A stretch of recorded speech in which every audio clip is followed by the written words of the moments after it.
ناظرین السلام علیکم۔ ناظرین، مثل مشہور ہے کہ صبح کا بھٹکا شام کو گھر آ جائے تو اس کو بھولا نہیں کہتے۔ ناظرین، بالآخر مجیب الرحمان شامی بھی اپنی عمر کے آخری حصے میں سچ بولنے پر مجبور ہو گئے ہیں، کیونکہ موجودہ حالات میں جو پاکستان کے بنے ہوئے ہیں ان کا صبر بھی اب وہ جواب دے چکا ہے، اور انہوں نے کھول کر بات کی ہے کہ قومی سلامتی کو بہانہ بنا کر ہم نے کتنے لیڈروں کو ٹھکانے لگایا،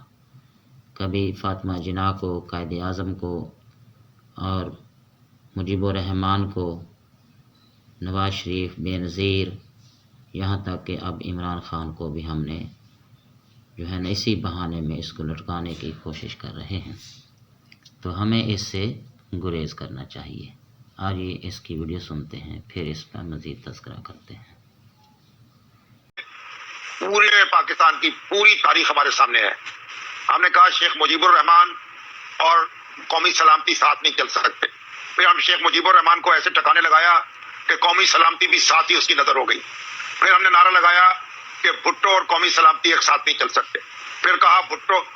قومی سلامتی ولی خان ایک ساتھ نہیں چل سکتے، اس سے پہلے کہا قومی سلامتی اور مولانا مودودی ایک ساتھ نہیں چل سکتے، پھر کہا قومی سلامتی اور ایوب خان ساتھ نہیں چل سکتے، وہ قومی سلامتی اور محترمہ فاطمہ جناح ساتھ نہیں چل سکتے، قومی سلامتی اور جناب نواز شریف ساتھ نہیں چل سکتے، قومی سلامتی اور آصف علی زرداری اور بینظیر بھٹو ساتھ نہیں چل سکتے۔ یہ قومی سلامتی کا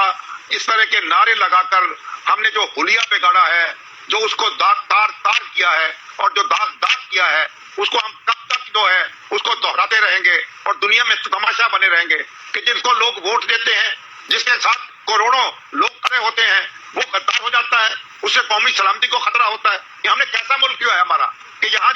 میجورٹی وہ اس سے خطرہ ہوتا ہے ملک کو؟ تو تماشا یہ ختم ہونا چاہیے، ہمیں آئین کے ساتھ کھڑے ہونا ہے۔ شاہ زیب صاحب، ہم